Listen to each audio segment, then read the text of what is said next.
नमस्कार, मैं हूं आपके साथ अपूर्वा सिंह। रात के 8 बज चुके हैं और वक्त हो गया है आपके सबसे खास शो सबसे बड़ा मुद्दा सबसे बड़ी बहस का। आज की बड़ी बहस होगी पंचायत चुनाव को लेकर हो रहे दंगल और 2027 से पहले से चुनावी सेमीफाइनल को लेकर।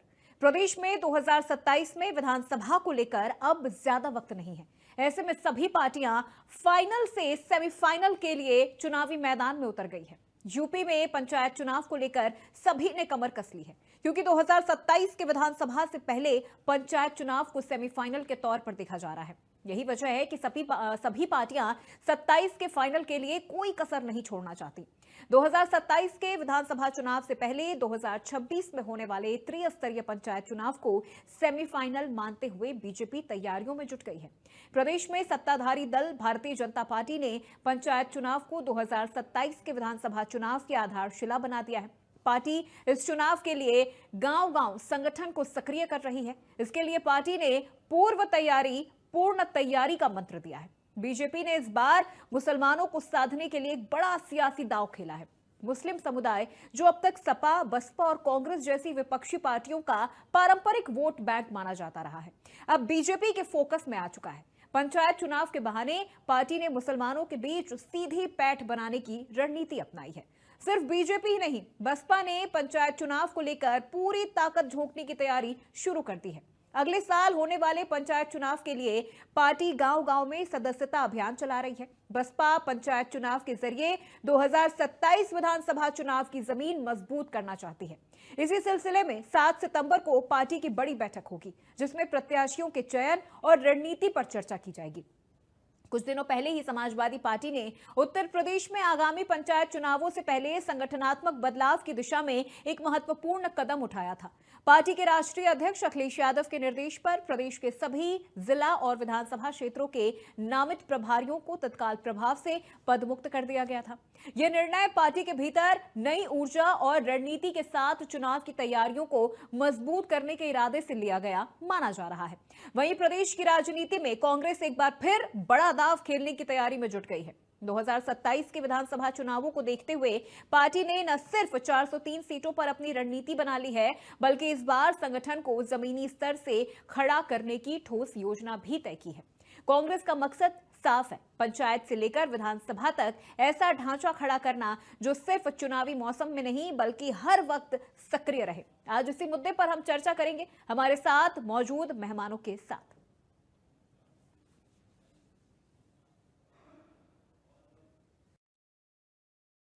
चुनाव को इस वक्त सभी पार्टियां, खासतौर पर अगर हम बीजेपी की बात करें तो 27 का सेमीफाइनल मान रही हैं। मुस्लिम वोटों को साधने के लिए भी बीजेपी ने कई तरह के दांव पेच अपनाने शुरू कर दिए हैं। इस बार पूर्ण तैयारी का मंत्र लेकर उतरी है मैदान में बीजेपी।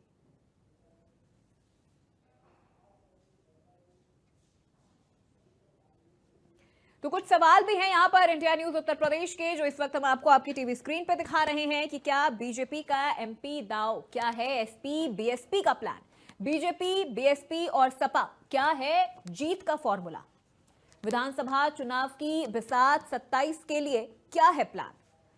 तो 2026 में चुनावी संग्राम तैयार है, चुनावी मैदान, बीजेपी बीएसपी और सपा क्या है जीत का फॉर्मूला। तो हमारे साथ इस चर्चा में जुड़ने के लिए कुछ खास मेहमान भी जुड़ेंगे और उनसे अब ये तमाम फॉर्मूला हम समझने की कोशिश करेंगे कि विधानसभा चुनाव की ये बिसात 27 के लिए क्या है प्लान।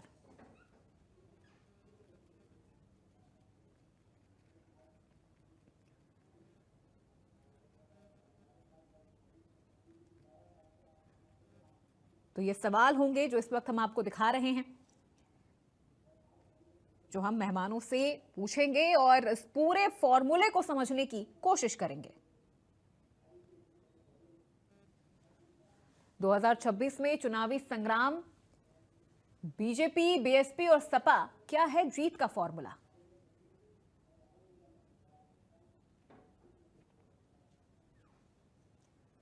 तो कुछ खास मेहमान हमारे साथ इस चर्चा में जुड़ेंगे और उनसे ये पूरी रणनीति, ये पूरा अभियान समझने की हम कोशिश करेंगे, क्योंकि मुस्लिम वोट जो हमेशा से बीएसपी सपा का पारंपरिक वोट रहा है, वो भी इस बार कहीं ना कहीं बीजेपी के खेमे में नजर आ रहा है और इस मुस्लिम वोटर्स को साधने के लिए इस बार बीजेपी ने कई तैयारियां कर ली हैं। तो पंचायत चुनाव में अब ज्यादा वक्त तो नहीं है। 2026 में ये पंचायत चुनाव होने हैं, 27 में विधानसभा चुनाव है। तो इस 2026 के पंचायत चुनाव को सभी पार्टियां सेमीफाइनल के तौर पर देख रही हैं और इसके लिए जी जान लगाया जा रहा है। देखिए, पंचायत चुनाव विधानसभा चुनाव से पूरी तरह से अलग होता है। पंचायत चुनाव में कॉम्प्लिकेशंस भी काफी ज्यादा नजर आते हैं।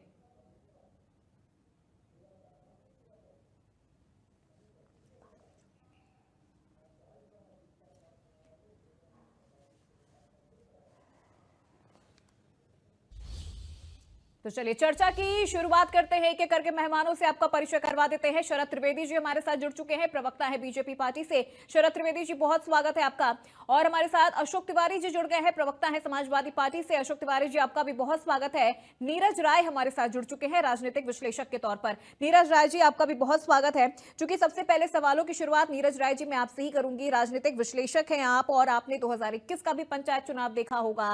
अब 2026 के पंचायत चुनाव में आप कितनी ज्यादा चुनौती सभी पार्टियों के लिए मान रहे हैं? और बीजेपी का जो ये नया अभियान शुरू हुआ है ना, पूर्व तैयारी, पूर्ण तैयारी के साथ, इसे आप किस तरह से देख रहे हैं? देखिए, पंचायत चुनाव जो है, आपने भी अपने प्रस्तावना में भी बोला था कि अब भिन्न होता है।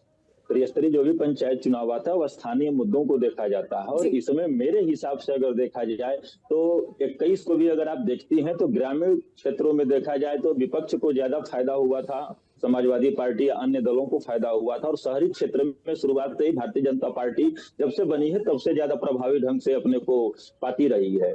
और रही बात 2026-25 के बाद से 26 चुनावी साल शुरू होता है और 27 में हमारे यहाँ विधानसभा के भी चुनाव होने हैं। अब आपने एक चीज कहा था कि जो भारतीय जनता पार्टी के खेमे में भी मुस्लिम हैं। मेरा ये मानना है कि भारतीय जनता पार्टी अगर सिर्फ हिंदू की पार्टी होती या हिंदुत्व को लेकर चलती तो पूरे देश के हिंदू भारतीय जनता पार्टी की तरफ होते, उसमें बटे नहीं होते और मुस्लिम एक तरफ होते। वह मतदाता के ऊपर डिपेंड करता है कि किसे मत देते हैं। लेकिन 2026 में जो चुनाव होने हैं और 27 में चुनाव होने हैं, दोनों का अलग अलग मामला है। क्योंकि 27 मुद्दों को लेकर होगा जो प्रदेश स्तर के मुद्दे रहेंगे और स्थानीय मुद्दों को लेकर 2026 के पंचायत चुनाव होने जा रहे हैं।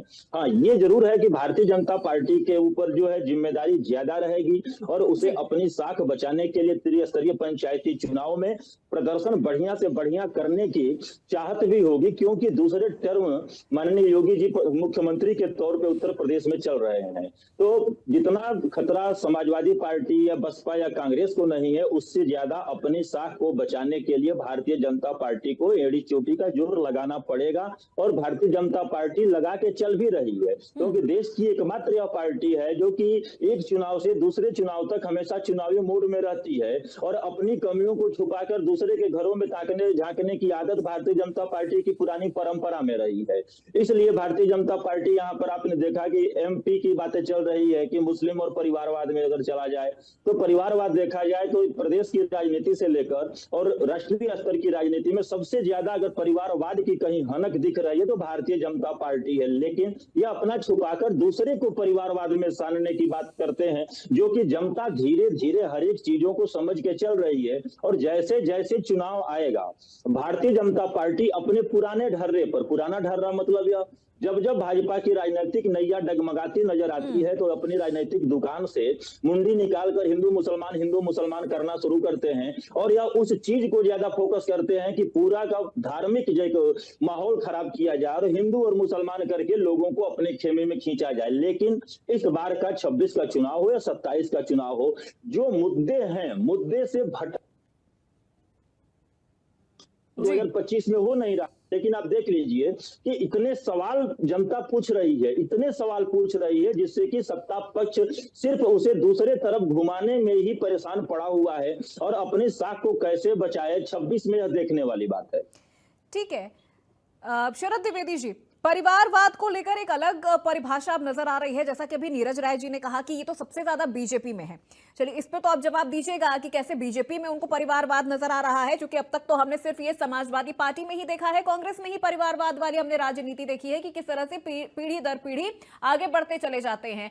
इसके अलावा सवाल यह भी होगा कि 2021 के पंचायत चुनाव में हालांकि उतनी बढ़त तो बीजेपी को नहीं मिल पाई थी, लेकिन विधानसभा चुनाव में बीजेपी ने अच्छी बढ़त हासिल की थी। इस बार के 2026 के पंचायत चुनाव में कितनी तैयारी बीजेपी की नजर आ रही है ग्राउंड लेवल पे? क्योंकि ये जो मुद्दे होते हैं पंचायत चुनाव के, ये बहुत छोटे मुद्दे होते हैं, जमीन स्तर से जुड़े हुए मुद्दे होते हैं। अपूर्वा जी, देखिए, जो परिवारवाद है वो उसको एक ही उसकी मैं परिभाषा मानता हूं कि अगले 50 साल तक अगर ये परिवारवादी पार्टियां हों तो मैं इनके अध्यक्ष का अभी से नाम बता सकता हूँ कौन अध्यक्ष होगा। हमारे ही अगले अध्यक्ष का नाम बता दें कौन होगा, इसको परिवारवाद कहते हैं। लेकिन परिवारवाद मेन मुद्दा नहीं है। मेन मुद्दा ये है कि देखिए, सपा को और बसपा को दोनों को 4-4 बार मौका दिया है उत्तर प्रदेश ने, और सपा जो है 2 बार तो कोalition में थी, एक बार अपने बूते पे किसी तरह सरकार बन गई थी, तो इनको कोई मौके की कमी नहीं थी। इन्होंने क्या करके दिखाया है वो जनता ने देख लिया है। 2012 के बाद आज तक सपा ने तो 2021 के पंचायत चुनाव में बढ़त हासिल की थी शरद द्विवेदी जी। हालांकि विधानसभा में डाउन हो गई, लेकिन पंचायत चुनाव में अच्छी पकड़ बनाकर रखी थी समाजवादी पार्टी ने। नहीं, देखिए, जब हम झूठ बोलने पे आ जाते हैं कि साथ संविधान की हत्या होगी और जो आरक्षण खत्म किया जाएगा, तो इसका तो कोई इलाज नहीं है, लेकिन वो जनता ने देख लिया है। लेकिन जो मुद्दा है, हम एक ही मुद्दे को लेके चल रहे हैं, वो है विकास विकास विकास। उत्तर प्रदेश हमको 3 लाख करोड़ का बजट मिला था, हमने उसको 7 लाख करोड़ में पहुंचा दिया है। बिजली, सड़क, पानी, गैस और शौचालय और मकान पूरे भारत में किसी राज्य में जितने बने उसके कम से कम 3 गिने उत्तर प्रदेश में बने। जितनी दिल्ली की आबादी नहीं उससे ज्यादा उत्तर प्रदेश में हमने शौचालय बनाए। तो जो विकास का कार्य उत्तर प्रदेश में हुआ है वो उसी पे हम वोट मांगने जाएंगे। पिछली बार भी उसी पे गए थे, आज भी उसी पे गए थे। लेकिन काट की हांडी जो पिछली बार चढ़ी थी कि साहब संविधान की हत्या हो जाएगी और आरक्षण खत्म हो जाएगा, उसकी कलई धुल चुकी है। अब की बार चुनाव में पूरा नतीजा सबको मिल जाएगा सामने। चलिए, ठीक है। अशोक तिवारी जी, 2021 और 2026 दोनों पंचायत चुनाव की अगर बात कर ले, 26 में होने वाले हैं, 21 का चुनाव हमने देखा था, समाजवादी पार्टी ने अच्छी बढ़त बनाई थी, विधानसभा चुनाव में आके डाउन हो गई थी। लेकिन अभी जैसा शरद द्विवेदी जी कह रहे थे कि हम तो सिर्फ 3 चीजों पर फोकस कर रहे हैं, विकास विकास और विकास। विकास हमने किया है, ग्राउंड लेवल पर हमने किया है, जमीन स्तर पर हमने किया है, गांव गांव में जाकर हमने किया है। क्या काट है इस वक्त समाजवादी पार्टी के पास? जी मैम, देखिए, भारतीय जनता पार्टी क्या कहती है और क्या करती है इससे जनता भली भांत जानती है। इनके प्रवक्ता भी क्या कहते हैं और क्या कर पाते हैं, जनता इससे परिचित है अच्छी तरह से। सवाल इस बात का है, बार बार कहते हैं 2024 के चुनाव की बात करते हैं, जहां हमें 37 सीटें मिली, 43 सीटें इंडिया गठबंधन में मिली, इनकी बुरी हार हुई। आप 2017 से देखें, अगर 17 में ये अच्छी मार्जिन जीते थे और 22 में आते आते इनका जो है ग्राफ काफी गिर गया था। 22 में बहुत कम वोटों के अंतर जीत पाए थे और एन केन पकारेन जीत पाए थे। उस पर ज्यादा कहना उचित नहीं है, चुनाव आयोग की क्या भूमिका थी या इनकी क्या भूमिका थी, किस तरह जीत पाए थे, बड़ी मशक्कत के बाद जीत पाए थे, बहुत कम वोटों जीत पाए थे, ग्राफ काफी गिर गया था। 24 में आकर के बुरी हार गए, इनका लगातार ग्राफ गिर रहा है। इनके खराब कार्यों के चलते स्वास्थ्य विभाग देखिए चरमरा गया है पूरा। आज हमारे समय में स्वास्थ्य विभाग की क्या स्थिति थी, 1 रुपए में पर्चा बनता था, आज 100 रुपए में पर्चा बनता है, महंगा भी हो गया है, एम्बुलेंस सेवा ठीक नहीं चल रही है, और जो है स्टेशन नहीं मिल रहा है, बेड नहीं मिल रहा है, आदमी प्राइवेट अस्पताल में जाने के लिए मजबूर हो रहा है, महंगा इलाज कराने के लिए मजबूर हो रहा है। आज हालात ये है कि पढ़ाई लिखाई क्या व्यवस्था है ये छिपा हुआ नहीं, तमाम डिबेट हो चुके हैं। कितने स्कूल बंद कर रहे थे, हजारों के हजारों स्कूल, 27,000 स्कूल। हमारे दबाव में आकर के जब हमने एक विपक्ष की भूमिका निभाई, ताकतवर विपक्ष की भूमिका निभाई, जनता के कामों को उठाया, हमने पीडीए पाठशाला खोलने की बात करी, तब जाके यूटर्न लिया इन्होंने। आज ये जन विरोधी हो गए हैं, किसान के विरोधी तो वही है, साबित हो गए हैं। आज खाद के लिए किस तरह से कालाबाजारी किस तरह से हुई, और जो है खाद नहीं मिली किसानों को उनकी आय का 2 गुना करने की बात करते 1 गुना भी नहीं रह गया। आज किस तरह से महिलाएं बलात्कार का शिकार हो रही हैं, किस तरह से जो है आज जंगल राज है उत्तर प्रदेश में, आज किस प्रकार से जो है 4 साल की नौकरी से ना मिल रही है, रोजगार के लिए भटक रहे हैं दर नौजवान। पिछड़ों का क्या हाल किया है, अभी ये काट की हाड़ी की बात कर रहे थे, पिछड़ों का क्या हाल किया है, दलितों का क्या हाल हुआ है। आज स्कूलों, आज प्राइवेटाइज कर दिया गया नौकरियों को, आउटसोर्सिंग कराई गई है, परीक्षाएं लीक कराई गई हैं, नौकरियां निकाली नहीं जा रही हैं। कहाँ आरक्षण पाएंगे जब सरकारी नौकरियां ही नहीं होंगी, गायब कर दी जाएंगी, तो आरक्षण कहाँ से मिलेगा आज दलितों को। आज पिछड़ों का आरक्षण खा गए आप, शिक्षक पर घोटाला किया, शिक्षकों की भर्ती नहीं हो पा रही है, आज पठन पाठन ठप है। नहीं, लेकिन देखिए अशोक तिवारी जी, पंचायत चुनाव में मुझे लगता है कि जो मुद्दा होता है ना, वो बहुत जमीनी स्तर का होता है, और वो मुद्दा, वो तमाम चीजें, वो मूलभूत सुविधाएं बहुत मजबूती के साथ बीजेपी ने रखी है। इसमें बीजेपी ने, मुझे नहीं लगता कोई किसी तरह की कोई कमी छोड़ी है। जैसा कि अभी शरद द्विवेदी जी भी कह रहे थे, चाहे पन्ना प्रमुखों को मजबूत करना, बूथ लेवल पर चीजों को मजबूत करना, इसमें बीजेपी ने कोई कोताही नहीं बरती है 21 के बाद से। ये क्योंकि देखिए पिछले चुनाव की भी अगर हम बात करें, पंचायत चुनाव की, तो जिस तरह से कमजोर दिखी बीजेपी, उसके बाद से बीजेपी ने खुद को मजबूत तो किया है। सर मैडम, आपको लग रहा है तो आपको लग सकता है, आपकी बात पे नहीं करता, लेकिन मैं जनता की बात करता हूँ। जनता के लिए विपक्ष होता है, जनता की बात करता हूँ मैं। जनता इनके कारनामे लगातार देख रही है। जिधर हवा चलती है, आज गली गली मोहल्ले मोहल्ले में ये हवा चल रही है, पान की दुकानों पर, चाय की दुकानों पर, कि आ रहे हैं अखिलेश। किसी अधिकारी से पूछ लीजिए, आपको आप द लाइन बता देगा वो कि अखिलेश जी आ रहे हैं। आज हालत यह है कि अधिकारियों को सबसे पहले मालूम हो जाता है। सवाल इस बात का है कि जो है जनता में जन आवाज बन चुके हैं आज आदरणीय अखिलेश जी। आज इसका असर आप जो है चुनाव में 26 में भी देखेंगी, आप जो है 27 में देखेंगी। जो भी चुनाव होंगे सभी चुनाव पर असर पड़ता है। चलिए ठीक है, चाहे पंचायत के चुनाव हो, चाहे आम चुनाव हो। आम चुनाव में तो उनकी विदाई करने के लिए तैयार है किसान। आज नौजवान, आज लामबंद है, आज दलित और पिछड़े, आज ब्राह्मण लामबंद है। यहाँ तक कि ब्राह्मणों की जिस हत्याएं हुई हैं, ब्राह्मणों को सताया गया, हाशिए पर कर दिया गया, ब्राह्मण भी आज लामबंद है। आज हवाई हो गए हैं। आज को योगी जी खाली सजातीय के रह गए हैं, जातियां सारी लामबंद है इस समय। जी ठीक है अशोक तिवारी जी, लौटूंगे आपके पास। एक बार रिएक्शन, यहाँ पर हमारे साथ कांग्रेस प्रवक्ता भी जुड़ चुके हैं, अभिमन्यु त्यागी जी। बहुत स्वागत है अभिमन्यु जी आपका। अभिमन्यु जी, कांग्रेस की हालत तो बहुत खराब रही पंचायत चुनाव में, ये चीज तो आप भी मान रहे होंगे। कितनी मजबूत कर पाएंगे 26 तक पंचायत चुनाव के लिए कांग्रेस खुद को? हालांकि ठीक है, एक अलग रिश्ता है समाजवादी पार्टी के साथ आप लोगों का, लेकिन फिर भी इंडिविजुअल खुद को तो स्ट्रॉन्ग करना पड़ेगा ना कांग्रेस को, अगर पंचायत लेवल पर अगर आप उतर रहे हैं मैदान में। ये सबसे पहली जो गंभीर बात है वो ये है कि जो लोकतंत्र का जो मजबूत आधार है वो पंचायत चुनाव है, और कांग्रेस पार्टी पंचायत चुनाव को लेकर बहुत गंभीर है। हम संगठन सृजन कार्यक्रम हो, चाहे इससे पूर्व में राहुल गांधी जी की भारत जोड़ो यात्रा हो, हम गांव गांव पहुंचाने का, संगठन को पहुंचाने का काम कांग्रेस पार्टी ने किया है। और संगठन में भी जो प्रतिनिधित्व देने की बात करिए तो सामाजिक न्याय के जो राहुल गांधी जी ने नारा दिया, तो जो वंचित तबका है 65 से 70% तक आरक्षण हमने जिला, महानगर और नगर अध्यक्षों के और जो कमेटी बनी है उसमें दिया है। मैं ये कहना चाहता हूं कि पंचायत चुनाव सिर्फ चुनाव लड़ने भर तक की बात नहीं है, इसमें जो ताकत है वो पंचायतों पर रहे, इसलिए कांग्रेस पार्टी इस चुनाव को लेकर गंभीर है। और 2 वर्षों से मेरे जिले में, मैं मेरठ का रहने वाला हूँ, गांव मेरा हापुड़ जनपद में, मेरे जिले में 2 वर्षों से जो प्रधान है उनको पूरा का पूरा पेमेंट तक नहीं मिल रहा है।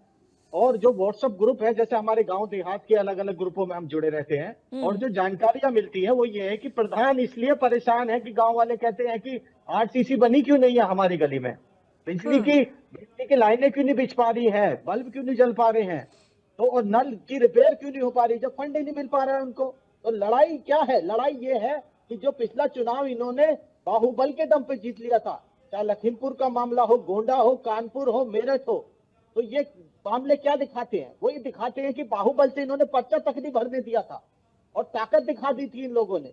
तो आधार तो देखिए, आप पूछ रही थी आधार तो लोकसभा चुनाव में इनका चला गया, पूर्ण बहुमत की सरकार भी नहीं है इनकी, और लोकसभा सांसद भी इनके कम है, आज इंडिया अलायंस के ज्यादा है। तो वो क्यों? क्योंकि जनता, हिंदू मुसलमान, भारत पाकिस्तान से रोटी नहीं खाती, रोजगार चाहिए, और पंचायतों का चुनाव है, एमएसपी चाहिए किसानों को। मैं भी खुद किसान हूं, गन्ने का बकाया नहीं मिला है। चुनाव का जो मुद्दा है वो लोकल मुद्दा होता है। आप गांव की जो सारी सड़कें सब टूटी हुई हैं, ठीक है। एक्सप्रेस वे जो है, नेशनल एक्सप्रेस वे, मैं अपनी बात कंप्लीट कर रहा हूँ, वो कमर्शियल एक्सप्रेस वे है तो वो तो बने हुए हैं, सारी जिला मार्ग और राज्य मार्ग सब टूटा पड़ा है, गांव की देहात की सड़कें टूटी पड़ी हैं। लेकिन फिर भी अभिमन्यु जी बिखराव तो बहुत है।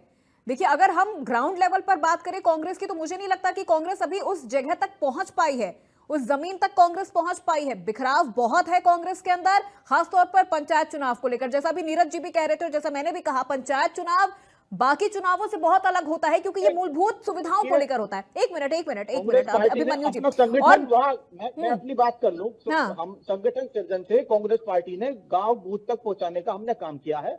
निश्चित तौर पे रिजल्ट बताएगा कि कांग्रेस पार्टी की क्या मजबूती। ठीक है, वो चीजें तो अलग बात है कि अगर आप तैयारी कर रहे हैं 26 के लिए तो वो अच्छी बात है, लेकिन अगर हम 21 से देखें और अभी भी अगर हम इस तरह कांग्रेस की स्थिति को देखें तो अभी बूथ लेवल तक भी कांग्रेस नहीं पहुंच पाई है। कोई बहुत मजबूत खिलाड़ी कांग्रेस अपना खड़ा नहीं कर पाई है सर अभी तक मैदान में। तीसरे चौथे विकल्प के तौर पर ही इस वक्त कांग्रेस काम कर रही है। तो मुझे लगता है यहां पर कांग्रेस को थोड़ा स्ट्रांग होने की जरूरत है। अगर इंडिविजुअली अगर कांग्रेस को खुद को स्ट्रांग करना है तो। नीरज राय जी, आपसे दो चीज समझूंगी। एक तो पहले बीजेपी को टक्कर देने के लिए, ठीक है, समाजवादी पार्टी बूथ लेवल पर भी स्ट्रांग है, पीडीए का भी फॉर्मूला बहुत स्ट्रांगली समाजवादी पार्टी रख रही है, तो वहीं कांग्रेस की स्थिति अभी भी उतनी स्ट्रांग नहीं है, या यूं कहें कि है ही नहीं। जैसा कि मैंने अभी कहा कि तीसरे चौथे विकल्प के तौर पर कांग्रेस को देखा जा रहा है, जो अगर मुख्य टक्कर अगर माने तो वो बीजेपी और सपा के बीच में ही है। बिल्कुल आप सही कह रहे हैं पूर्वा। यहाँ पर भारतीय जनता पार्टी की अगर बात करी जाए, समाजवादी पार्टी और कांग्रेस की अगर बात करी जाए, तो भारतीय जनता पार्टी को किससे टक्कर मिल रहा है ये उतना महत्वपूर्ण नहीं है। भारतीय जनता पार्टी को खुद से टक्कर मिलने जा रहा है, क्योंकि जो चीजें आप लोगों के बीच में वादे करके चले थे, तो मैं सुन रहा था शरद जी ने भी बातों को कहा कि विकास हुआ है, वह कैसा विकास, और अगर ऐसा विकास वो विकास हम बोलते हैं तो नहीं चाहिए कि किसान आज भी यूरिया के लिए लाइन में लगा हुआ है, धान का सीजन चल रहा है और इनका जो कमिटमेंट जो चल रहा है और वितरण जो हो रहा है धान का, मैं बता दूं खाद का हो रहा है कि अगर एक किसान 10 एकड़ का कष्टकार है तो उसको भी 1 बोरी ही मिल रही है और 1 एकड़ के कष्टकार को भी 1 बोरी ही खाद मिल रही है। 2 महीना बाद अभी आलू की बुआई शुरू होने वाली है, उस आलू की बुआई में भी खाद की जरूरत पड़ेगी। खाद की चर्चा मैं इसलिए कर रहा हूं कि गांव में किसान और मजदूर किसान ही रहते हैं, दूसरा कोई नहीं रहता है, और इसलिए अगर यह सरकार गांव के किसानों की बात न करे तो इसका बात करना ही बेकार है। रही बात सड़कों की, अरे जब महानगरों की सड़कें खंडित पड़ी हुई हैं तो आप गांवों की सड़कों की कैसे रूपरेखा तैयार करेंगी? और ये अपने आप भस्मासुर बनने की तरफ पुरजोर तरीका से अग्रसर हो चुकी है सरकार। हाँ, टक्कर की बात है। और कांग्रेस की आपने कहा, कांग्रेस आज भी अगर कहा जाए राहुल गांधी परिवार या गांधी परिवार रहे न रहे, फिर भी कांग्रेस को कोई खत्म नहीं कर सकता है, क्योंकि कांग्रेस 1885 से अब तक चली आई, वो एक विचारधारा के रूप में। लेकिन भारतीय जनता पार्टी के अगेंस्ट में अगर देखने की कोई बात है तो कांग्रेस ही देखी जाती है राष्ट्रीय दल के रूप में।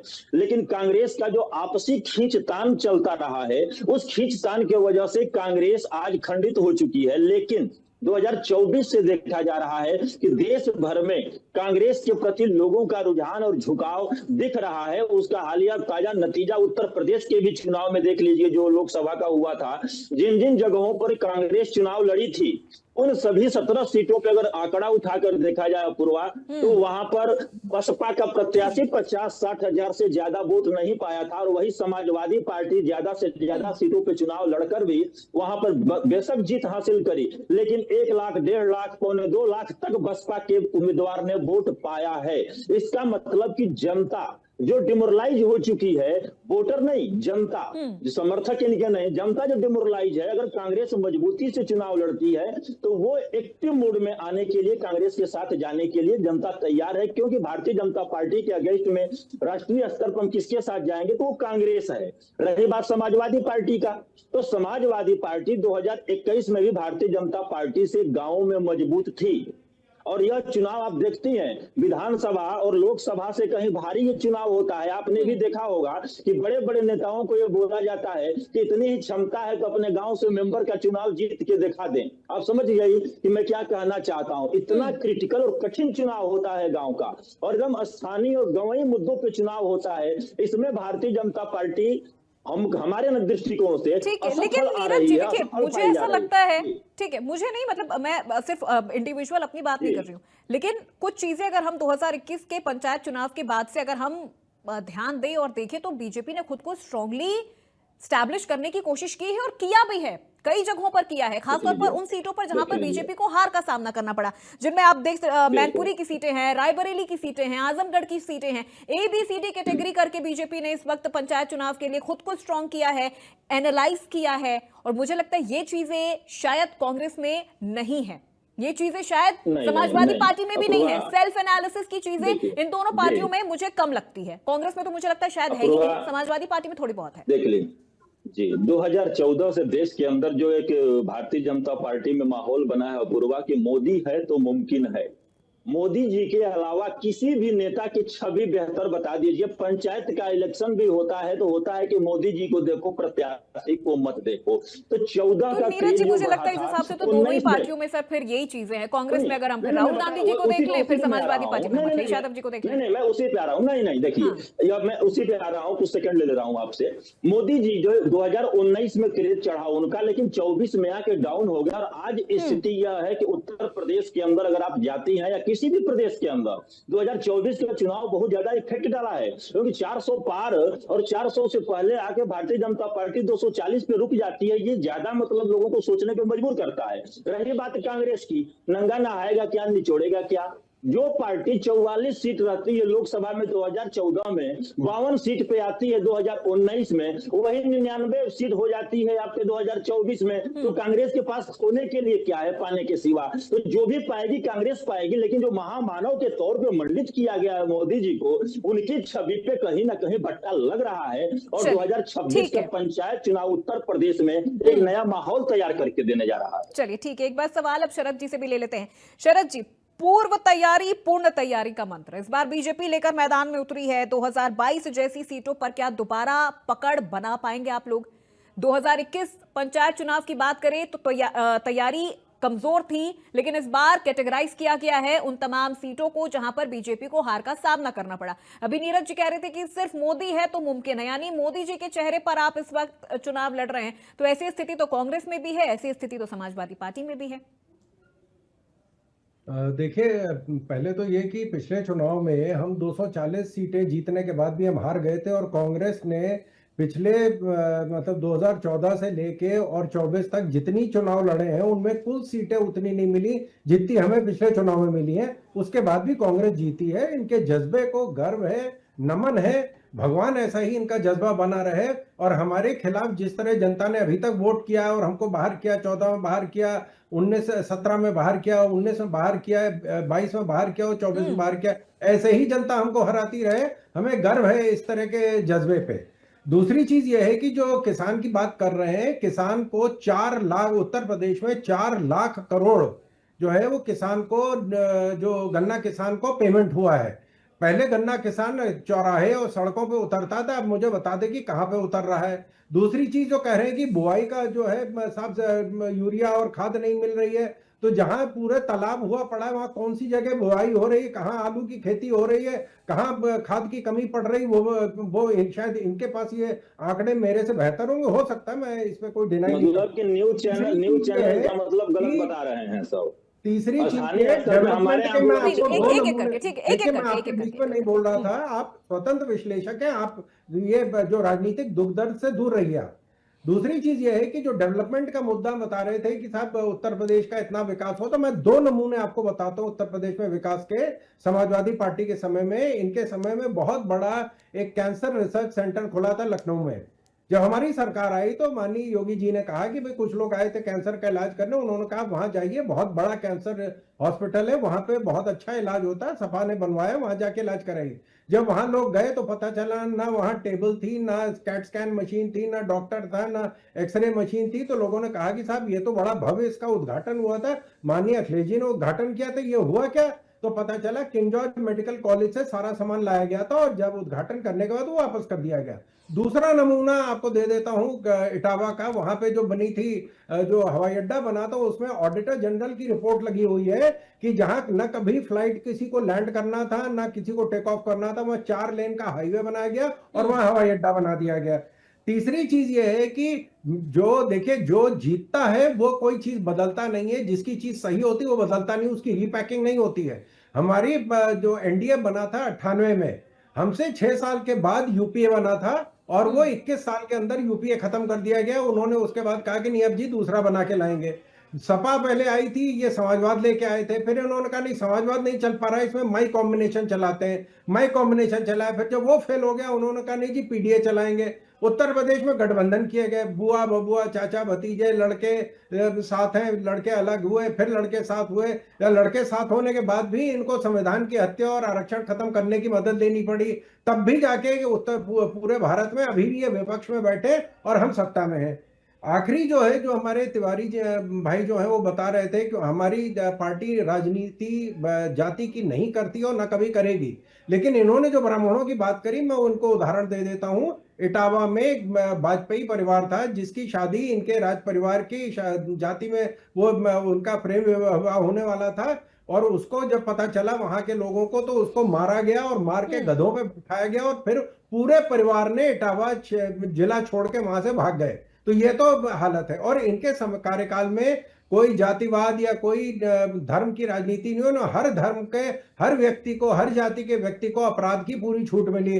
विजय मिश्रा, विकास दुबे, अतीक अहमद, अंकित जाट, आकाश गुजर, मुख्तार अंसारी और आजम खान, हर व्यक्ति को पूरी अपराध की फ्रीडम थी। आज की तारीख में जो विकास का कार्य हुआ उत्तर प्रदेश में, 40% टोटल सड़कें जो भारत की है वो उत्तर प्रदेश में बनी है। उत्तर प्रदेश में पहले कट्टे बनते थे, आज कलाशिनिकोव 203 राइफल बन रही है, और वहां ब्रह्मोस मिसाइल जो अभी पाकिस्तान में इस्तेमाल हुई थी वो भी उत्तर प्रदेश की बनी हुई है। तो ये जो विकास का कार्य उत्तर प्रदेश में, इसीलिए ये विपक्ष में बैठे और हम चीजें यहाँ पर फोकस करने वाली है। पंचायत चुनाव के संदर्भ में अगर हम बात करें तो दो चीजें फोकस करने वाली। पहली चीज ये कि जैसा कि अभी नीरज जी कह रहे थे कि चाहे मोदी है तो मुमकिन है, इसी चेहरे पर बीजेपी लड़ रही है, तो यही चीजें कांग्रेस में भी है। कांग्रेस में पहले सोनिया गांधी थी, अभी राहुल गांधी हैं। ठीक है, सोनिया गांधी उतनी एक्टिव नहीं है, राहुल गांधी हैं। प्रियंका गांधी तभी एक्टिव होती हैं जब वो चुनाव में होती हैं या फिर जब चुनावी माहौल होता है, तभी प्रियंका गांधी मैदान में नजर आती है, उसके पहले फिर वो नहीं नजर आती हैं। अखिलेश यादव, एक मिनट रुक जाइए सर, एक मिनट रुक जाइए। अखिलेश यादव की बात कर ले तो फिर समाजवादी पार्टी में भी सिर्फ अखिलेश यादव का ही एक चेहरा है, उन्हीं के चेहरे पर समाजवादी पार्टी के तमाम कार्यकर्ता वोट मांगते हैं। कांग्रेस की बात करें तो राहुल गांधी के चेहरे पर ही वोट मांगा जा रहा है, बिहार में भी वो इसी तरह से रैली निकाल रहे हैं। बात अगर चेहरे की होती है तो बीजेपी में अगर मोदी जी का चेहरा है तो फिर वो चीजें तो फिर नजर आती ना सर, मैदान में वो चीजें नजर आती हैं। अशोक तिवारी जी, आपसे समझूंगी, सिर्फ पीडीए पर ही फोकस है इस बार? लग रहा है कि सिर्फ पीडीए के बल पे इस बार बीजेपी को आप हरा पाएंगे पंचायत चुनाव में, या उनसे ज्यादा सीटें ले पाएंगे, क्योंकि चेहरा आपके पास भी सिर्फ अखिलेश यादव का ही है?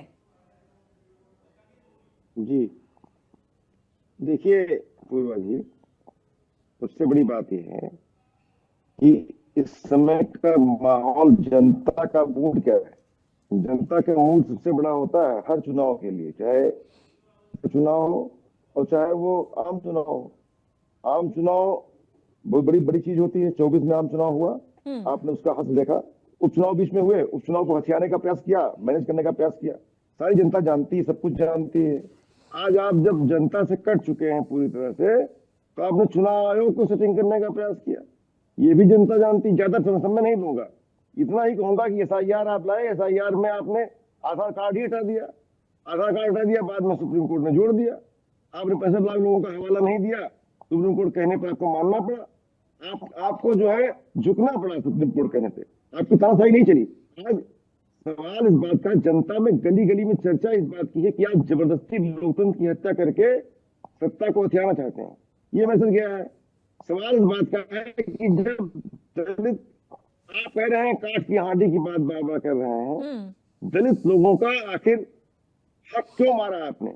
आज आरक्षण क्यों नहीं दे रहे हैं? आज नौकरियां क्यों नहीं निकाल रहे हैं? नौकरियों का अभाव क्यों हो गया है इस तरह से? आज आउटसोर्सिंग करा रहे हैं आप, प्राइवेटाइजेशन करा दिया आपने, आज शिक्षक भर्ती घोटाला किया, पिछड़ों का हक मारा आपने, सरासर अन्याय किया आपने। आज शिक्षकों की भर्ती नहीं हो रही है उत्तर प्रदेश में, जो मूल आधार है। आज डॉक्टरों की भर्ती नहीं हो रही है। आज मेडिकल कॉलेज का हवाला देते हैं, डॉक्टर नदारत है उसमें। सवाल इस बात का, ये विकास है आपका। आज सड़कें बनाते हैं, 5 दिन में गड्ढा पड़ जाता है, ये विकास है आपका। आपका विकास तो आदरणीय अखिलेश जी के समय में हुआ था, जब पुलिस मुख्यालय बना था 100 नंबर दी गई थी हमारी, 100 नंबर काम करती थी, आज की तरह बेकार नहीं थी, वो काम करती थी, एम्बुलेंस हमारे काम करती थी उस समय जो है सड़क ऐसी बनी थी जिस पर जो है सेना के विमान उतारे गए। इतनी मजबूत सड़क आज तक बनी नहीं कोई उत्तर प्रदेश में।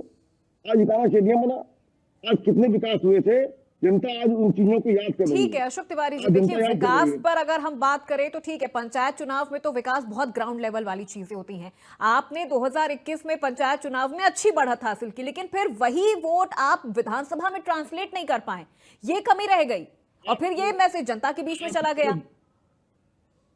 आप वोट ट्रांसलेट नहीं कर पाए ना विधानसभा चुनाव के दौरान।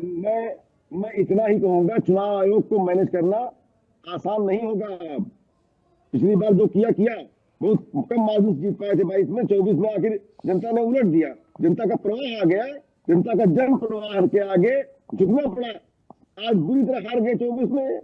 जन प्रवाह है, समय जन प्रवाह बढ़ता जा रहा है, जनता का प्रवाह बढ़ता जा रहा है, किसान हमारे साथ है आज। ठीक है, लेकिन देखिए इस बार अशोक तिवारी जी मुझे लगता है आपको अगर टिकट समाजवादी पार्टी दे रही है, हाँ नहीं मुझे लगता है अगर इस बार समाजवादी पार्टी टिकट देती है पंचायत चुनाव के लिए उम्मीदवारों को, तो बहुत सारी चीजें देखने की भी जरूरत है, क्योंकि दो बहुत मेजर जो वीकनेस है वो टिकट वितरण के दौरान देखने को मिलती है। एक तो स्वतंत्र तमाम उम्मीदवार होते हैं जो आपके समाजवादी पार्टी से लड़ते हैं, फिर जीतने के बाद वो पार्टी लाइन से बिल्कुल अलग हो जाते हैं। वही चीज मैं कह रही हूं कि वो चीजें पंचायत चुनाव में तो नजर आती है, टिकट वितरण के दौरान चुनाव आप जीत जाते हैं, लेकिन उसके बाद फिर वो चीज विधानसभा चुनाव में ट्रांसलेट नहीं हो पाया।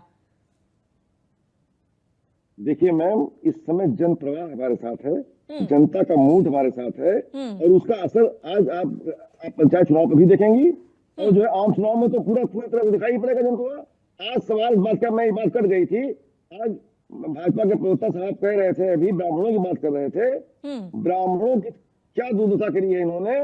आज हमारे जो भगवान है, जो हमारे भगवान नहीं है, सभी के भगवान है, विष्णु जी के छठे अवतार है भगवान परशुराम जी, उनसे पता नहीं क्या द्रोह है योगी जी को, क्या नाराजगी उनसे है। आज उनकी जो है जयंती पर अवकाश था, नेताजी ने घोषित किया था, मुलायम सिंह यादव जी ने अपने समय में अवकाश दिया था, उसको रद्द कर दिया इन्होंने। आज लखनऊ में यात्रा निकालने की बात आई, जब अनुमति नहीं दी गई उनके प्रोग्राम निकालने की। समाज बादशाह ब्राह्मणों का चुन चुन कर हत्या कर रहे हैं आप, जिस तरह से किया है आपने बस्ती में, लखनऊ में, और जो है सुल्तानपुर में, कानपुर में जब माँ बेटी जला दी गई, किस तरह से किया है आपने चुन चुन के बदला लिया है ब्राह्मणों से। ब्राह्मण भी आक्रोशित है इस समय, और उत्तर प्रदेश में ब्राह्मणों का भी आक्रोश उनको झेलना पड़ेगा। ठीक है अशोक तिवारी जी, लौटूंगे आपके पास, एक रिएक्शन अभिमन्यु जी से ले लेते हैं। ठीक है, किसान लामबंद है, किसान लामबंद है।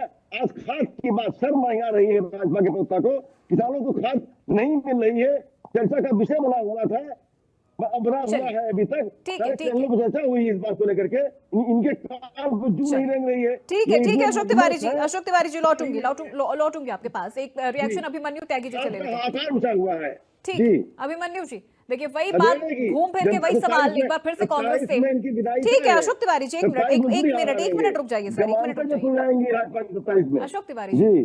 ठीक है, सवाल अभिमन्यु जी से है। अभिमन्यु जी देखिए, घूम फिर के वही चीजें सामने आ रही हैं।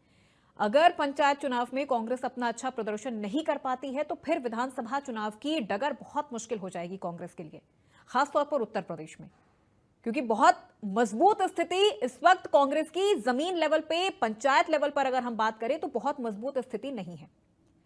उस स्थिति को मजबूत करना होगा और अब ज्यादा वक्त भी नहीं है।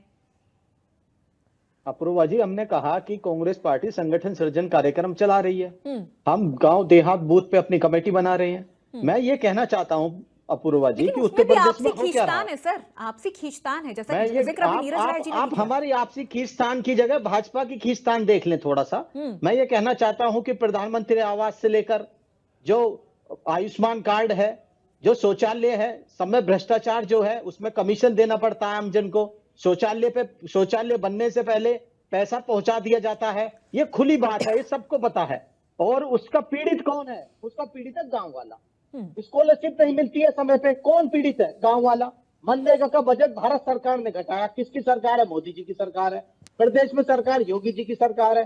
मनरेगा में जब पैसा ही नहीं मिल रहा, काम नहीं मिल रहा, कहां गई गारंटी? गारंटी खत्म है। चूल्हा महंगा, गैस का सिलेंडर महंगा हुआ है, दाल मिर्च हर चीज महंगी है। किसको फर्क पड़ रहा है? गांव के लोगों को फर्क पड़ रहा है।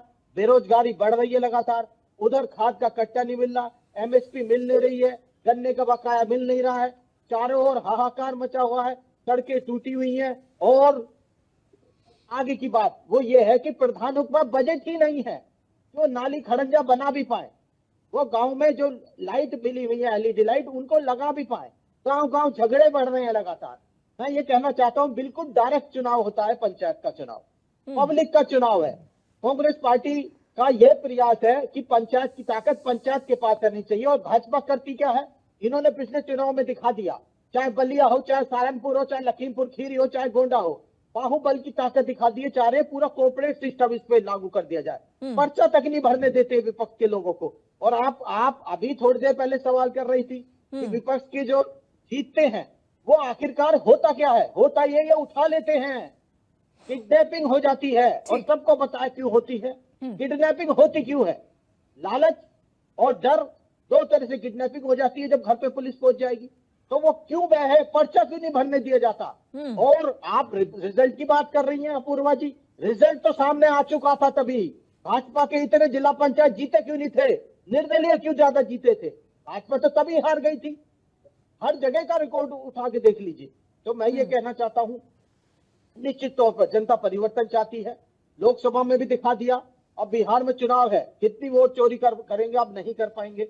बिहार में परिवर्तन होने जा रहा है। अब उत्तर प्रदेश में पंचायत चुनाव में मोहर लग जाएगी अपूर्वा जी, मोहर लग जाएगी। और 27 में इंडिया अलायंस की, कांग्रेस की, समाजवादी की सरकार उत्तर प्रदेश में बनने जा रही है। चलिए ठीक है। नीरज राय जी, हमने कांग्रेस का जिक्र कर लिया, हमने समाजवादी पार्टी का जिक्र कर लिया, बीजेपी का जिक्र कर लिया, लेकिन हम बसपा को तो नहीं भूल सकते। हालांकि उतनी एक्टिव तो बहन जी रहती नहीं है, लेकिन फिर भी जब चुनाव आता है, और खासतौर पर अगर हम पंचायत चुनाव की बात करें और मुस्लिम वोटर और दलित वोटर्स की अगर बात करें, तो ये पारंपरिक वोटर्स रहे हैं समाजवादी पार्टी और बसपा के।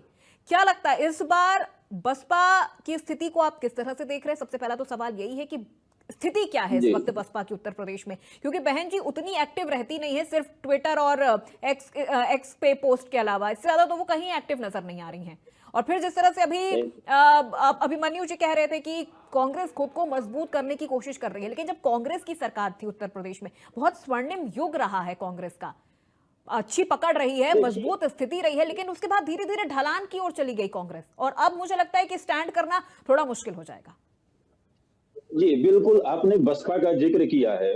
बसपा की स्थिति ये हो गई है कि वाकई अगर कहा जाए तो मायावती जी देश की पहली और सबसे चर्चित दलित नेत्री हैं। कांसी राम जी ने जो इनको एक तैयार करके जमीन दिया था, उसका कुछ सालों तक तो बढ़िया से बखूबी निर्वहन करके चलती रही, लेकिन 2014 से देखा जा रहा है कि वो भारतीय जनता पार्टी पता नहीं कौन से उनके कमजोर नस को पकड़ ली है कि दबाती है त्यों ही ये शांत होकर बैठ जाती हैं। और इससे देखा गया कि इनका वोट छिटक कर कहीं ना कहीं जो गैर चमार जो वोट हैं वह समाजवादी पार्टी पे न जाकर वो ढूंढते रहे कि कांग्रेस मजबूत स्थिति में आए, और कांग्रेस मजबूत स्थिति में नहीं रही तो वो जाकर कूद गए थे आपके भारतीय जनता पार्टी के ऊपर। तो मायावती जी का जिक्र करना तो अभी हमारे हिसाब से सही नहीं होगा, क्योंकि मायावती जी के जितने भी वोट हैं वो अधिकतर वोट भारतीय जनता पार्टी पे या अन्य क्षेत्रीय दलों के ऊपर चले गए हैं। आपने जिक्र किया कांग्रेस का, मैं शुरू में भी कहा था कि कांग्रेस और भारतीय जनता पार्टी देश के एक मजबूत राष्ट्रीय दल हैं, लेकिन उत्तर प्रदेश और बिहार की स्थिति यह है कि कांग्रेस अपने दम पर हमारे हिसाब से अगले 20 से 25 सालों में भी नहीं आ पाएगी, क्योंकि आज जो भी कांग्रेस कर रही है बिहार के अंदर तेजस्वी को टानिक दे रही है और उत्तर प्रदेश के अंदर जो है समाजवादी पार्टी को। उसका ताजा नतीजा आपको मैं उदाहरण बता दूं, 17 सीटें भारतीय कांग्रेस को मिला था। अखिलेश जी ने उन्हीं सीटों को दिया था जिन सीटों पे वो चुनाव नहीं जीत पाते थे। शुरुआत में देखा गया कि 38 सीट अपने पास रखे थे, 25 सीटों का चर्चा हुआ कि मायावती को देंगे, लेकिन मायावती नहीं आई इसमें। अब अखिलेश जी और कांग्रेस की वजह से फायदा कहां हुआ, इस पर थोड़ा सा मैं प्रकाश डालना चाहता हूं। जो कि भारतीय जनता पार्टी के भी जो खार खाए हुए वोटर थे, जो कि अखिलेश के ऊपर न जाकर राहुल गांधी के ऊपर जाना पसंद करते थे, तो राहुल गांधी कांग्रेस के सटने से समाजवादी पार्टी को भी मजबूती मिला। वही गैर चमार जो वोटर हैं, वह वोट क्या हुआ कि मायावती से हटकर अगर भाजपा पे जाना चाहे, लेकिन कांग्रेस आ गई थी तो कांग्रेस की वजह से समाजवादी को मजबूती मिला। तो इसमें फायदा कहीं से कांग्रेस को नहीं हुआ। होगा फायदा तो समाजवादी पार्टी को। अगर यही रणनीति चलती है, समाजवादी पार्टी के ही मनमानी चलती है 2026 में और 27 में, तो फायदा समाजवादी को ही होगा, कांग्रेस को कहीं से अपूर्वा नहीं हो सकता है। और यही स्थिति रही, क्योंकि फ्रंट फुट पे कांग्रेस को खेलना होगा। अभी तुरंत देख लीजिए, दूर जाना और प्यास से मरना। बिहार के अंदर आप देख रही है कि जनता सड़कों पे उतर रही है राहुल गांधी की रैलियों में, अब बिना बुलाए, क्योंकि जो सूचनाएं हम भी वहां से जुटा रहे हैं, बिना बुलाए जनता सड़कों पे आ रही है। लेकिन पिछली बार 70 सीटें समाज तो कांग्रेस को मिला था तेजस्वी के द्वारा। मुझे नहीं लगता है कि इस बार 2-4-10 सीटें बढ़ेगी, उतनी ही सीटें भी रहेगी। तो 100% स्कोर तो 70 सीटों का हुआ। तब समाजवादी को ये देखना है कि 27 में और 26 में किस तरह से कांग्रेस के साथ चलती है, और कांग्रेस को ये देखना है कि फ्रंट फुट पे कैसे खेलते हैं। और भारतीय जनता पार्टी की तो स्थिति यह है, इसकी किसी से लड़ाई नहीं है, अपने आप से ही लड़ाई है। 2017 से लेके 27 तक कितने आपने काम किए, क्योंकि अब ये होता है कि कितना बाल है तो आगे ही आ जाना है, इसमें कोई बताने की आवश्यकता नहीं है। ठीक है शरद द्विवेदी जी, क्लोजिंग स्टेटमेंट लूंगी इस पूरे विषय को लेकर आपका, कि किस तरह से इस पूरे चुनाव को आप देख रहे हैं। और जैसा कि अभी नीरज राय जी कह रहे थे कि बीजेपी की जो लड़ाई है वो किसी पार्टी से नहीं है, वो अपने आप से खुद से है। और मुझे लगता है 2026 के पंचायत चुनाव का जो नतीजा होगा, 27 के लिए जो तस्वीरें हैं वो 60 से 70% वहीं क्लियर हो जाएंगी। देखिए, भारतीय जनता पार्टी चुनाव के लिए तैयारी करने की उसे कोई जरूरत नहीं है। हम हमेशा तैयार रहते हैं। जिस तरह का हम काम करते हैं उसके बदले में हम वोट मांगते हैं और जनता उसमें वोट देती है। हमारा जैसे कांग्रेस का जो सपा का जो पीडीए है, ये ओरिजिनली कांग्रेस का था, जिसको बीडीए कहते थे। ब्राह्मण, दलित और अल्पसंख्यक, हिंदुओं को 2 जातियों में बांटो, ब्राह्मण और दलित में, और अल्पसंख्यक को इकट्ठा रखो, वो उसको बंटने ना दो, क्योंकि मेन खेल वहीं पे होना है। और यही चीज समाजवादी पार्टी लेके आई, पीडीए। पिछड़ा, दलित और अल्पसंख्यक, जो हिंदू समाज है उसको पिछड़ा और दलित में बांटो और अल्पसंख्यक को इकट्ठा रखो। इसमें सवर्ण नहीं है और इसमें ट्राइबल नहीं है। तो ये सिर्फ 3 लोगों के कॉम्बिनेशन से ये सरकार बनाएंगे। तो इनको ये पहले ही पता है, क्योंकि अगर हम तो डेवलपमेंट का काम करते हैं, हम डेवलपमेंट में हम चुनाव में उतरते हैं, वोट मांगते हैं, जनता में वोट देती है। इन्होंने 4 बार में जो काम किया है उसके ऊपर ये वोट मांग ही नहीं सकते हैं। इनके पास सिवाय पीडीए कहने का कि देखिए देश टूट जाएगा और इसमें अराजकता आ जाएगी, ये जनता देख चुकी है। जो इन्होंने दलितों को बचाने के लिए नोएडा अथॉरिटी के चेयरमैन में अतीक अहमद को भेजा था, उनको पीटने के लिए, जो सेक्रेटरी लेवल का पद है, जिनके मुख्यमंत्री आईजी लखनऊ को धमकी दे रहे हैं टेलीफोन पे लाइव।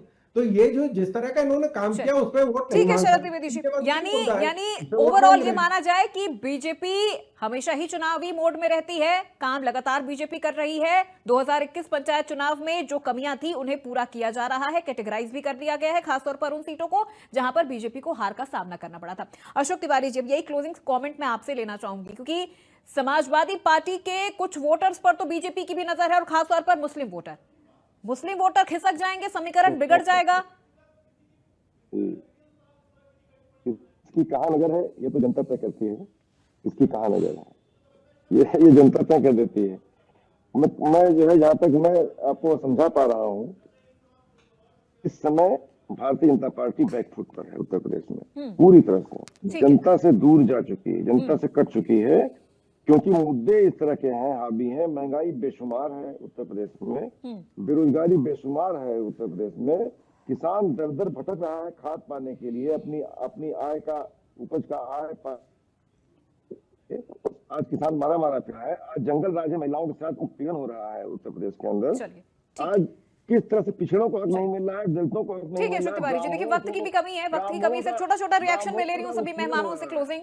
ठीक है, और हमारे तैयारी समाजवादी पार्टी की भी है जमीनी स्तर पर, खासतौर पर अगर पंचायत चुनाव की बात करें तो बहुत मूलभूत मुद्दे होते हैं और बहुत ग्रामीण लेवल के जो मुद्दे होते हैं पंचायत चुनाव में वो देखने को मिलते हैं। अभिमन्यु त्यागी जी, कांग्रेस की स्थिति डगमगा रही है, या यूं कहें कि धीरे धीरे आप लोग उसे पटरी पर लाने की कोशिश कर रहे हैं, क्योंकि अभी बहुत वक्त लग जाएगा यूपी में कांग्रेस को स्टैब्लिश होने में फिर से। कांग्रेस पर तो जनता आज भी भरोसा करती है। आप गांव में निकलिए, गांव का किसान कहेगा कि जो कांग्रेस ने किसान कर्ज माफ किया था, ऐसा पहले कभी नहीं हुआ। कांग्रेस ने देखिए किसानों को मुख्य धारा में लाने का काम किया, सबसे ज्यादा कांग्रेस की सरकार रही। हाँ, ये बात मैं आपकी मानता हूं कि गठबंधन हमारा लंबे अरसे से रहा तो जरूर हमारा संगठन मजबूत नहीं रहा, लेकिन अब दोबारा से कांग्रेस का संगठन अजय राय, अविनाश पांडे और राहुल गांधी जी की मेजबानी में फिर से खड़ा हुआ है और निश्चित तौर पर पंचायत चुनाव में आपको उसका असर दिख जाएगा। पंचायत चुनाव में एक बात तय है कि जनता भाजपा को उखाड़ फेंकने का संकल्प ले चुकी है। चलिए ठीक है, जनता ने इस बार भाजपा को उखाड़ फेंकने का संकल्प ले लिया है या फिर से बीजेपी पर ही जनता भरोसा करेगी, ये तो 26 के नतीजों के बाद पता चलेगा। बहुत शुक्रिया सभी मेहमानों का हमारे साथ इस चर्चा में जुड़ने के लिए, शरद द्विवेदी जी, अभिमन्यु त्यागी जी, अशोक तिवारी जी और नीरज राय जी, बहुत शुक्रिया आप सभी मेहमानों का। तो पंचायत का ये चुनाव सिर्फ गांव का संग्राम नहीं है, ये 2027 के विधानसभा चुनाव का ये एक रोड मैप कह सकते हैं। इसे एक 70 से 80% तस्वीर क्लियर हो जाएगी 27 के चुनाव को लेकर। हम इसे इस तरह से भी देख सकते हैं। अब तमाम फैसला जनता पर है कि वो किस तरह से बीजेपी को यहां पर सत्ता की कुर्सी पर बिठाती है। पंचायत चुनाव में बीजेपी का बोलबाला नजर आएगा, क्योंकि 2021 में बीजेपी की हालत थोड़ी खराब थी पंचायत चुनाव में, तो बीजेपी ने उसको सुधार करने की, उन चीजों पे काम करने की पुरजोर तरीके से कोशिश की है। तो वहीं समाजवादी पार्टी, बसपा और कांग्रेस किस तरह से डगमगाती हुई स्थिति में खुद को स्टैब्लिश कर पाएगी या नहीं, ये देखना होगा। तो फिलहाल मेरे साथ इस चर्चा में बस इतना ही। प्रदेश की तमाम खबरों के लिए आप देखते रहिए इंडिया न्यूज उत्तर प्रदेश उत्तराखंड।